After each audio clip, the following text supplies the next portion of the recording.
أعوذ بالله من الشيطان الرجيم بسم الله الرحمن الرحيم إنا أنزلناه قرآنا عربيا لعلكم تعقلون۔ بسم اللہ الرحمن الرحیم۔ السلام علیکم ناظرین، آپ دیکھ رہے ہیں پروگرام قرآن کا سفر اور میں ہوں آپ کا ہوسٹ سید عطاء اللہ شاہ بخاری۔ اللہ تعالیٰ کا قرآن پاک میں ارشاد مبارک ہے وَمَا الْحَيَاةُ الدُّنْيَا إِلَّا مَتَاعُ الْغُرُورِ، کہ یہ دنیا کی زندگی سوائے دھوکے کے اور کچھ بھی نہیں۔ اور نبی پاک صلی اللہ علیہ وسلم کا ارشاد مبارک ہے الدنیا مزرعۃ الآخرہ، کہ دنیا آخرت کی کھیتی ہے، جو کچھ ہم یہاں پر بوئیں گے وہی ہم آخر میں کاٹیں گے۔ تو زندگی کو بہتر بنانے کے لیے قرآن پاک سے بہترین چیز اور کوئی بھی نہیں۔ اور ہماری زندگیاں آج اسلام پہ جو ہم عمل پیرا ہیں، اس کے ساتھ ساتھ ہماری زندگیاں سائنس کے بغیر نامکمل ہیں، اور سائنس بذات خود دین اسلام کے بغیر نامکمل ہے۔ اور آج کا ہمارے پروگرام کا موضوع بھی ہے جس پر ہم گفتگو کریں گے قرآن اور سائنس کے حوالے سے۔ اور جو آج کے ہمارے مہمان ہیں بہت ہی علمی شخصیت، ان کا تعارف کسی تعارف کے محتاج نہیں، ان کے نام کا تعارف میں آپ کو بعد میں کراؤں گا، پہلے ان کی جو علمی کاوشیں ان کے اوپر میں آپ کو تھوڑا سا بتانا چاہوں گا کہ جنہوں نے ہر موضوع پر، تقریباً زندگی کے ہر موضوع پر جن کے لیکچر، جن کی گفتگو ریکارڈ ہے، اور جنہوں نے اپنے بے شمار ہزاروں پوری دنیا میں جن کے طالب علم ہے ان کے جو ہے علم سے وہ فیض یاب ہوتے ہیں، اور جنہوں نے اب تک 130 کتابیں لکھی، 130 کتابوں کے وہ مصنف ہیں، اور 7 مدارس کی جو ہے وہ سربراہی کر رہے ہیں۔ اور اس سے بڑھ کر ایمان افروز جو بات ہے کہ وہ 250 سے زیادہ لوگ ان کے ہاتھ پر مسلمان ہوئے، تو ایک بہت بڑے شرف کی بات ہے۔ آج ہمارے اسٹوڈیو میں موجود ہیں جناب علامہ مفتی اسماعیل طورو صاحب۔ السلام علیکم۔ وعلیکم السلام، بہت شکریہ آپ کا اپنی مصروفیت میں سے ہمارے لیے ٹائم نکالا۔ سب سے پہلے آج کا ہمارا جو موضوع ہے حضرت وہ قرآن اور سائنس کے حوالے سے ہے، تو لیکن ہم اس سے پہلے میں چاہتا ہوں کہ آپ تھوڑا سا یہ بتائیں ہمیں کہ آپ کے ہاں سے اتنے جو ہے الحمدللہ طالب علم جو مفتی کا کورس کر نکلتے ہیں، تو یہ عالم اور مفتی میں اصل میں فرق کیا ہے، اس کے حوالے سے ہمیں بتائیں پہلے۔ بسم اللہ والصلاة والسلام علی رسول اللہ۔ میں سب سے پہلے APP اور آپ بخاری صاحب کا شکریہ ادا کرتا ہوں، بہت شکریہ۔ جن کی بدولت آج آپ کے سامنے ہم حاضر ہیں۔ ایک ہوتا ہے عالم، یعنی جس نے MA کر لیا، اور ایک ہوتا ہے مفتی، یعنی جس نے PhD کر لی۔ آپ کو پتہ ہے کہ MA مختلف ٹاپکس میں، سبجیکٹس میں ہوتا ہے، تو ایک سبجیکٹ میں کمال جب آپ PhD کرتے ہیں، اٹ از کالڈ تخصص، جس کو بولتے ہیں تخصص۔ آج کل تخصصات کا زمانہ ہے۔ ٹھیک۔ پھر تخصص کی مختلف قسمیں ہیں، قرآن میں تخصص، حدیث میں تخصص یعنی PhD، اور فقہ میں تخصص۔ یہ مختلف تخصصات مشہور جو ہے، جو ہم مفتی کا نام لیتے ہیں، جی تو جس نے فقہ میں تخصص کیا ہو، ٹھیک۔ لوگ اس کے پاس آتے ہیں، عقائد، عبادات، معاشرت، معیشت، اخلاق، سیاست، حکومت کے حوالے سے سوالات آتے ہیں، وہ جواب لکھتا ہے، نیچے مہر لگاتا ہے۔ ٹھیک۔ تو آج کل جب مفتی کہا جاتا ہے تو اس سے مراد جو ہے نا، وہ مفتی ہوتا ہے، وہ متخصص ہوتا ہے جس نے فقہ میں، ٹھیک۔ لا اینڈ فقہ کی جو لا ہے اس میں اس نے مفتی کورس کیا ہو، ٹھیک۔ اس کو کہتے ہیں مفتی۔ جس طرح ڈاکٹر کس کو کہتے ہیں؟ جو علاج کرتا ہو، لیکن PhD ڈاکٹر بھی ہوتا ہے لیکن وہ علاج کرتا نہیں ہے۔ ٹھیک۔ تو اس طرح جب بھی مفتی بولا جاتا ہے تو مفتی اور تخصصات بہت سارے ٹاپک میں ہوتا ہے۔ تو مفتی بننے کے اصول و ضوابط اور اس کے کیا قواعد ہیں؟ جی، اس کے لیے یہ ہے کہ مفتی نہیں بن سکتا جو عالم نہ ہو، اس لیے کہ جو عالم بن گیا، علم کی جو کلاس ہے وہ ہم میٹرک پاس لیتے ہیں، اس کے بعد جو ہے نا اس کو ہم مدرسہ پڑھاتے ہیں 8 سال۔ ٹھیک۔ میٹرک پاس تو 8 سال، مڈل پاس تو 10 سال ہم اس کو پڑھاتے ہیں۔ ٹھیک۔ ہم اسکول بھی پڑھاتے ہیں۔ آج سے 35 سال پہلے الگ مسئلہ تھا، آج 13,000 مدارس ہیں، 34 لاکھ دینی طالب علم ہیں، سبحان اللہ۔ لیکن تمام طالب علم ان کے لیے میٹرک جو ہے نا یہ کیا ہے؟ لازم ہے۔ لازم۔ تو اگر اور FA ہو۔ FA BA یہ ہم پرائیویٹ ان کو کراتے ہیں۔ پرانا زمانہ ختم ہو گیا، صحیح۔ کہتے دنیاوی تعلیم ہونی چاہیے، علماء کرام کو بھی حاصل کرنی چاہیے۔ ہم نے MA کیے، PhD کیے، اسلام اکنامکس کیے، پولیٹیکل سائنس کی ہے، میرا بچہ جج بن رہا ہے اور عالم اور مفتی ہے. تو پرانے زمانے میں اس طرح تھا. تقریباً 35 سال ہو چکے ہیں کہ اب تمام طلباء کرام اور تمام علماء کرام دینی اور دنیاوی تعلیم دونوں حاصل کرتے ہیں. ایک عالم بن گیا، پھر اس کا امتحان ہوتا ہے. جب امتحان ہوتا ہے تو اس کے اندر جو ہے نا اس سے جو ہے نا یہ صرف نحو جو گرامر ہے ہی گوز ٹھیک ہے لیکن وی گوز غلط ہے. گرامر ہے نا، تو اس میں گرامر میں ہم اس سے امتحان لیتے ہیں زیادہ. پھر وہ جو ہے نا ہم اس کو جو ہے نا مفتی کلاس میں داخلہ لیتے ہیں. پی ایچ ڈی کے لڑکے کم ہوتے ہیں، تو مفتی کورس میں تخصص میں تقریباً 12-13 لڑکے ہوتے ہیں، زیادہ لڑکے نہیں ہوتے ہیں. اور جو آخری کلاس ہوتا ہے، آخری کلاس ہوتی ہے دور حدیث کی، اس میں 400 500 1500 تک اسٹوڈنٹس بھی ہوتے ہیں. لیکن جب مفتی کلاس ہوتی ہے تو اس میں لڑکے کم ہوتے ہیں. اس میں ہم اس بچے کو اصول افتاء پڑھاتے ہیں. آپ نے فتویٰ کس طرح دینا ہے، آپ نے کن کن چیزوں کا خیال کرنا ہے. جو آدمی آیا ہوا ہے اس کا بھی خیال کرو، جس کے خلاف وہ فتویٰ لے رہا ہے اس کا بھی خیال کرو، اس کے بیانات بھی ذہن میں رکھو، عرف کو بھی دیکھو. والعرف فی الشرع لہ اعتبار ولذا علیہ الحکم قد یدار. تو عرف کو بھی دیکھا جاتا ہے، اس کے مطابق فتویٰ دیا جاتا ہے. دونوں اطراف کے افراد مدعی اور مدعا علیہ دونوں کو دیکھ کر جو ہے نا فتویٰ دیا جاتا ہے. لیکن مفتی اور عالم میں تو یہ فرق ہے، میں نے بتا دیا کہ یہ کورس 8 سالہ ہے، یہ 2 سالہ ہے. پھر مفتی اور قاضی عدالت کا جج، اس میں فرق ہے. مفتی جو ہوتا ہے وہ حکم بتلاتا ہے، اور قاضی جو حکم کو نافذ کرتا ہے اس کے پاس قوت نافذہ ہوتی ہے. اس لیے قاضی پر تفتیش واجب ہے، مفتی پر تفتیش واجب نہیں ہے. قاضی پر لازم ہے کہ دونوں افراد کو سامنے لائے. کیوں؟ اس کے پاس جیل ہے، قوت ہے، طاقت ہے، منع ہے، ہر چیز طاقت ہے. مفتی کے پاس قوت، طاقت، منع، جیل، مقرنہ عدلیہ اس کے پاس نہیں ہے. مفتی حکم کا اظہار کرتا ہے، تحریری طور پر بس.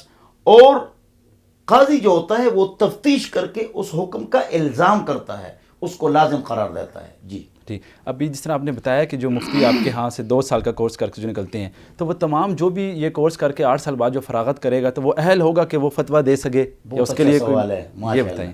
دیکھو میں کبھی کبھی کہتا ہوں کہ فلانے بڑے بڑے عالم ہیں، نام نہیں لیتے ہیں نا. جی جی فلانے بڑے بڑے عالم ہیں، میڈیا پر بعض مشہور ہے، بعض لوگوں کے ذہنوں میں مشہور ہیں، جی ایسے نام نہیں لیتے. بالکل بالکل. تو ان کی کلاس میں تو 400-500 طالب علم تھے، باقی کہاں چلے گئے؟ ٹھیک.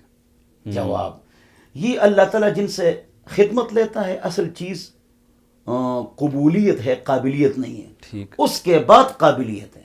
اللہ اس سے خدمت لے لے اور وہ قابل بھی ہو تو کلاس میں ساتھی بہت ہوتے ہیں لیکن مشہور بعض ہو جاتے ہیں. ٹھیک. کام والے بعض ہوتے ہیں.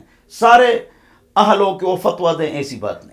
اچھا ٹھیک. اور دوسرا یہ ہے کہ جب فتویٰ دینے کے لیے کچھ ان طریقہ کار کو بتائیے گا کیسے قرآن پاک سے استنباط کرتے ہیں جو آپ سکھاتے ہیں اپنے طلباء کو، اتنے ہزاروں کی تعداد میں پوری دنیا میں پھیلے ہوئے ہیں. تو قرآن پاک سے کوئی جدید مسئلہ آ جائے، ایک تو اجتہاد کی شکل ہے، تو آپ قرآن پاک سے اس مسئلے کا حل کیسے نکلواتے ہیں؟ کیا طریقہ کار ہوتا ہے؟ تمام احادیث کی کتب کو پڑھنا بہت ضروری ہے، قرآن پاک کے اوپر پورا عبور حاصل ہو، یہ کس طریقے سے اتنا بڑا سمندر قرآن پاک کا؟ جی پہلی بات تو یہ ہے کہ استنباط اجتہاد، جی اس کو انگلش میں کہتے ہیں انٹرپریٹیشن. ایگزیکٹلی.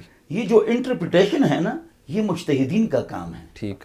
یہ میرا اور آپ کا اور ان کا کام نہیں ہے. یہ جو سامنے آدمی ہے یہ عامی ہے، آپ اور میں عالم ہوں، ہم عالم ہیں. اور ایک ہوتا ہے مفتی. تو مفتی یہ تینوں مجتہد نہیں ہوتے ہیں. اچھا. انٹرپریٹیٹر مجتہد وہ 4 امام مشہور ہے، حنیفہ، مالک، شافعی، احمد. بالکل. ائمہ 4 نہیں تھے، ائمہ 300 تھے بلکہ زیادہ تھے، لیکن مقبولیت 4 کو اللہ نے بخشی. بے شک. شاہ اللہ محدث دہلوی فرماتے ہیں وَفِي الْأَرْبَعَةِ سِرٌ، 4 میں اللہ کا راز ہے. 4 کتابیں، 4 رسول، 4 فرشتے، 4 مذاہب، 4 بیعت کے سلسلے. وَفِي الْأَرْبَعَةِ سِرٌ. تو یہ جو 4 ہیں امام، یہ ہمارے بڑے امام تھے اور یہ مجتہد مطلق تھے. ٹھیک. اور اس کے بعد ہوتا ہے مجتہد فی المذہب، مجتہد فی المسائل، اصحاب التخریج، اصحاب الترجیح. یہ الفاظ لوگوں کے لیے نئے ہیں. یہ ایک علمی اصطلاح ہے. استنباط ہمارا کام نہیں ہے. اسلاف میں مفتی کا معنی تھا مجتہد. اب جتنے مفتی ہیں 1000 سال تک یہ مفتی تو ہیں لیکن مجازی. ہم ناقل ہیں, ناقل, ہم نقل کرنے والے ہیں. مجھ سے کسی نے پوچھا کہ نماز میں کتنے فرائض ہیں, میں نے کہا 13. مجھ سے کسی نے پوچھا نماز میں کتنے واجبات ہیں, میں نے کہا 14. یہ میں نے فقہ سے نقل کیا. صحیح. اب اگر میں فقہ کو چھوڑ کے قرآن و حدیث کی طرف چلا جاؤں, آپ نے فرمایا کہ اجتہاد کس طرح کیا جائے گا, یہ مجتہدین کا کام ہے, میرا کام نہیں ہے. اس لیے کہ آپ نے کہا نماز میں یہ چیز فرض ہے, یہ واجب ہے, یہ تو قرآن و حدیث میں ہے نہیں. ہم کہتے ہیں نماز میں 13 فرائض ہے, 14 واجبات ہیں, یہ قرآن و حدیث میں نہیں ہے, یہ مجتہدین کی اصطلاح ہے. ٹھیک ہے, لیکن مفتی صاحب کوئی مسئلہ اگر نہ پایا جا رہا ہو مجتہدین کے ہاں, وہ بتاتا ہوں. اب ایک مسئلہ ایسے آیا جیسے بھینس. قرآن و حدیث میں گائے کا ذکر ہے. حدیث میں آیا ہے کہ 30 گائے میں ایک گائے ہے 1 سال کی, 40 گائے میں ایک گائے 2 سال کی, لیکن بھینس کا کیا حکم ہے؟ اب بھینس کا ذکر پورے قرآن و حدیث کے ذخیرے میں نہیں ہے, یہ اس کا حکم دودھ پینا اور زکوٰۃ کتنی دو گے. ٹھیک. اب فقہا نے بعض ایسے مسائل جو قرآن میں نہیں ہے, حدیث میں نہیں ہے, لیکن فقہا نے اجتہاد کیا ہے. بہت توجہ کی ضرورت ہوگی سب لوگوں کو اس بات کو سننے کے لیے. تو یہ جو بھینس ہے یہ قرآن حدیث میں نہیں ہے. 30 بھینسوں میں اور 4 بھینسوں میں کتنی زکوٰۃ ہے, یہ کیا نہیں ہے, یہ قرآن و حدیث میں نہیں ہے, لیکن یہ اجتہاد ہمارے فقہا کر گئے. ٹھیک ہے. فقہا نے کہا والجاموس کالبقرہ, ٹھیک, کہ بھینس مثل گائے کے ہے, تو جو حکم گائے کا ہے وہی حکم بھینس کا ہے. زبردست. لہذا بھینس کا دودھ بھی پیتے ہیں, قربانی بھی کرتے ہیں. 30 بھینسوں میں ایک گائے, 1 سال کی ایک بھینس ہے. 40 بھینسوں میں 2 سال کی ایک بھینس ہے. اب یہ بات قرآن حدیث میں نہیں ہے, یہ اجتہاد میں ہے. تو کچھ اجتہاد ایسے ہیں, توجہ, جو پہلے اجتہادات ہو چکے ہیں. ٹھیک ہے. وہ ایک مثال, دوسری مثال دے رہا ہوں. بعض لوگ یہ کہہ دیتے ہیں, فرما دیتے ہیں تاکہ وہ ناراض نہ ہو کہ بس قرآن و حدیث ہمارے لیے کافی ہے, تو ضرورت کیا ہے اجتہاد کی اور فقہ کی. جو مسئلہ نہیں ڈسکس ہوا پہلے ائمہ کے ہاں, اس پر آ رہا ہوں, اس پہ بھی بتائیے. اس پر آ رہا ہوں. تو جو حضرات یہ فرماتے ہیں, دیکھو اب بھینس کا کیا جواب دیں گے. اگر مجھ سے کوئی پوچھے کہ 40 بھینسوں میں کتنی زکوٰۃ ہے جو باہر چرے, آپ کے پاس 1,00,000 گائے ہیں, اس میں زکوٰۃ نہیں ہے اگر گھر میں چرے, گھر میں گھاس کا ہے. باہر ففی الصائمۃ زکوٰۃ, جو باہر چرے اکثر سال اس پر زکوٰۃ ہے, لیکن بھینسوں کا ذکر تو قرآن حدیث میں نہیں ہے. تو یہ بات کہاں سے وہ نکالیں گے, اس کے لیے ضرور انٹرپریٹیشن کریں گے, اجتہاد کریں گے. ٹھیک. آتا ہوں آپ کی بات کی طرف. آپ کو یہ بات معلوم ہے سب سننے والے کو کہ ایک گلاس پانی ہے یا شربت ہے یا چائے یا شوربہ ہے, اس میں مکھی گر جائے تو اس کا کیا جواب ہے مکھی کا؟ وہی حدیث آپ اب یہ سنائیں گے مجھے, کیا کہ اذا وقع الذباب في طعام احدكم فانقلوه ثم انقلوه ثم انقلوه فان في احدى جناحيه داء وفي الاخرى شفاء. کہ جب مکھی گر جائے 3 غوطے دے دو, اس کے ایک پر میں شفا ہے, ایک میں بیماری, بیماری کا پر وہ نیچے رکھتی ہے, آپ غوطہ دے کے اس کو پی لے, لیکن اگر گرا لے تو جائز ہے. ٹھیک ہے. اگر مچھر گر جائے, اگر کھٹمل گر جائے, اگر جگنو گر جائے, یہ تو قرآن حدیث میں نہیں ہے, بات آ گئی. ٹھیک ہے. اب کیا کرو گے؟ تخصیص کریں گے. ہاں, اب استنباط کریں گے, اجتہاد کریں گے. تو پہلا بھینس والا اجتہاد اور یہ اجتہاد, توجہ آپ کی طرف آ رہا ہوں, آپ کی بات کی طرف. یہ اجتہاد پہلے ہو چکے ہیں. تو مجتہد نے کیسے اجتہاد کیا وہ آپ کو بتاتا ہوں. مکھی کو دیکھا کہ اس مکھی میں ذاتی خون نہیں ہے, اور جس جانور میں ذاتی خون نہ ہو اور پینے کی چیز میں گر جائے یا کھانے کی, وہ چیز پاک ہے. کیوں؟ مکھی میں ذاتی خون نہیں. تو اس کے علاوہ جو پتنگ ہے, جگنو ہے, کھٹمل ہے, پسو ہے, بعض میں خون ہے بعض میں نہیں ہے, لیکن جس میں ہے بھی, مچھر میں ہے لیکن ذاتی مجھے اور آپ سے چوسا ہے, ٹھیک ہے نا, تو اس سے وہ چیز ناپاک نہیں ہوگی, لیکن اگر آپ گرائیں تو جائز ہے. وہی حکم لاگو ہوگا. وہی حکم لاگو ہوگا, شاباش. ہاں, وہی حکم لاگو ہوگا کہ جس میں خون نہیں ہے تو اس کا حکم یہ کہ اس سے وہ چیز ناپاک نہیں ہوتی. آپ استعمال کر سکتے, لیکن اگر آپ استعمال نہ کریں جراثیم کی وجہ سے, ڈاکٹر آپ کو کہے ویسے آپ کی طبیعت نہیں چاہتی تو گرا لو. یہ 2 اجتہاد وہ ہیں جو پہلے ہو چکے ہیں. اب آپ کی بات کی طرف آ رہا ہوں. کچھ اجتہادات ایسے ہیں کہ جو نہیں ہوئے ہیں, نیا مسئلہ آج آیا جی, اب کیا کیا جائے گا؟ سوال, سائن آف انٹروگیشن. اس کا جواب یہ ہے کہ اجتہاد میں تجزی جائز ہے. اس کا کیا مطلب ہے؟ اس کا مطلب یہ ہے کہ ایک ہوتا ہے مجتہد مطلق, تفصیل میں نہیں جاتا ہوں, وہ تو پکی بات ہے کہ, اور اجتہاد کا دروازہ کھلا ہے, نا اہل کے لیے بند ہے، اہل کے لیے کھلا ہے۔ مولوی نے اجتہاد کا دروازہ بند کیا ہوا ہے، وہ بیوقوف ہے جو کہتا ہے اجتہاد کا دروازہ بند ہے۔ یہ تو امت پر احسان ہے۔ انٹرپریٹیشن کا دروازہ جو نا کیا ہے، کھلا ہے۔ لہذا اجتہاد کا دروازہ کھلا ہے۔ ایسا نیا مسئلہ آئے گا جو قرآن و حدیث میں نہیں ہوگا، اس میں اجتہاد کیا جائے گا۔ میں نے کہا اجتہاد میں تجزی جائز ہے، پہلے یہ مسئلہ سمجھاتا ہوں، اس لیے کہ آپ نے مشکل ٹاپک کو ٹچ کیا ہے، تو یہ تو بہت مشکل مختصر بتائیے گا کیونکہ ہم نے پھر قرآن اور سائنس کی طرف جانا ہے۔ یہ موضوع ایسا ہے کہ اچھا، تو اجتہاد میں تجزی جائز کا مطلب یہ ہے کہ ایک ہوتا ہے مجتہد مطلق، ہر چیز میں کمانڈ اس کو حاصل ہو کہ وہ اجتہاد کر سکتا ہو، وہ 4 امام ہے اور بعد کے امام بھی ہیں۔ اور کچھ اجتہاد میں تجزی جائز ہے، مثلا بہت بڑے استاد ہیں ہمارے مفتی تقی عثمانی صاحب یا پروفیسر خورشید صاحب یا ہمارے دوسرے مکاتب فکر کے بڑے بڑے مفتی منیب صاحب ہمارے بزرگ، ایسے جو بڑے بڑے علماء ہمارے ہوتے ہیں، تو ان میں اجتہادی صلاحیت ہوتی ہے، لیکن کون سی والی؟ ساری نہیں، مجتہد مطلق والی، تجزی کے بعض مسئلوں میں ان کو کمانڈ ہو۔ اب آتے ہیں بینکنگ، سٹاک ایکسچینج میں شیئرز کا کاروبار، اور بیمہ پالیسی، تکافل، business, sky biz, times company, شینل کمپنی، پرائم بینک، لیز پر گاڑی خریدنا، یہ جو جدید بیوعات ہے، ابھی تو قرآن حدیث میں نہیں ہے، تو یہ ایسے علماء موجود ہوتے ہیں ہر دور میں جن میں انٹرپریٹیشن کی صلاحیت موجود ہوتی ہے، اور وہ ایسے مسئلے اور فتویٰ دے دیتے ہیں۔ ٹھیک ہے، اچھا حضرت، اب قرآن پاک اور سائنس کی طرف آئیں گے کہ سائنس کا تعلق اسلام کے ساتھ بے حد، شروع سے لے کر آخر تک کوئی بھی ہم آیت دیکھیں تو اللہ تعالیٰ نے بڑی زبردست نشانیاں بتائی ہیں۔ آج ایک اور ٹاپک بہت ڈسکس ہوتا ہے، اس کنسیپٹ کو کلیئر کیجیے گا، حرکت الارض کے بارے میں۔ پہلے سائنسدانوں کا کہنا تھا کہ جی زمین جو حرکت نہیں کرتی، پھر ایک تھیوری آئی کہ نہیں حرکت کرتی ہے، سورج پہ کہنے لگے کہ حرکت نہیں کرتا، پھر کہنے لگے سورج بھی حرکت کرتا ہے۔ تو اب علماء یہ کہتے ہیں کہ جی زمین ساکن ہے، وہ موومنٹ نہیں کر رہی، جبکہ سائنس نے یہ بتایا پریڈکٹ کر کے کہ نہیں زمین حرکت کر رہی ہے۔ تو اس کے حوالے سے بتائیں کہ کیا موقف علماء کا اس کے اوپر؟ پہلے تو یہ سمجھو کہ سائنس کیا ہے۔ ٹھیک، سائنس کا معنی ہے علم، سائنس علم، علم علم آپ کو آنکھوں سے ہو گیا تو یہ بھی سائنس ہے، سائنس ہے، کان سے ہو گیا یہ بھی سائنس ہے، مشاہدہ، ہاں، تو ایک مشاہدہ ہے، ایک کان ہے، ایک پکڑنے سے ہی پتہ چلتا ہے یہ لوہا ہے اور یہ لکڑی ہے، یہ بھی علم ہے۔ ٹھیک، اٹ از کالڈ سائنس، اس کو کہتے ہیں سائنس۔ اب اس کو آپ سمجھیں، مجھے بتائیں کہ ایک آدمی دور سے آ رہا ہے جی، اور آپ نے کہا یہ ذاکر بھائی ہیں، کہا آپ نے نہیں، جب وہ قریب ہوا تو شمس بھائی تھا۔ توجہ سے، یعنی آپ کے سائنس اور مشاہدے نے دیکھا کہ یہ ذاکر ہے، لیکن جب قریب ہوا وہ کون تھا؟ شمس تھا۔ ٹھیک، تو سائنس میں غلطی ہوئی یا نہیں ہوئی؟ بالکل ہوئی، اس لیے کہ اس کا تعلق کس کے ساتھ ہے؟ مشاہدہ کے ساتھ ہے، اور آپ کا مشاہدہ غلط ہو سکتا ہے۔ اچھا، دوسری مثال، ہمارے گاؤں میں ایک آدمی تھا، اس کے ابو کو کسی نے قتل کر دیا، قاتل جو تھا اس نے قاتل کو قتل کر دیا، بعد میں پتہ چلا کہ وہ قاتل نہیں ہے، قاتل اور وہ دوسرا آدمی بالکل ایک جیسا تھا۔ تو سائنس میں غلطی ہوئی نہیں ہوئی؟ سائنس کہتے ہیں مشاہدہ کو۔ اب ذرا توجہ سے دیکھیں، 1920 تک، یہ بھی گزرا ہے 1920 تک، تمام نصاب کی کتابوں میں یہ بات موجود تھی کہ سورج کھڑا ہے، بالکل ایسی ہے، اور زمین اس کے ارد گرد چکر لگاتی ہے۔ اس کو انگلش میں کہتے ہیں کاسماس۔ یہ کیا ہے؟ کاسماس۔ اور دوسرا اس کا انگلش میں نام ہے سولر سسٹم، اردو میں اس کا نام ہے نظام شمسی۔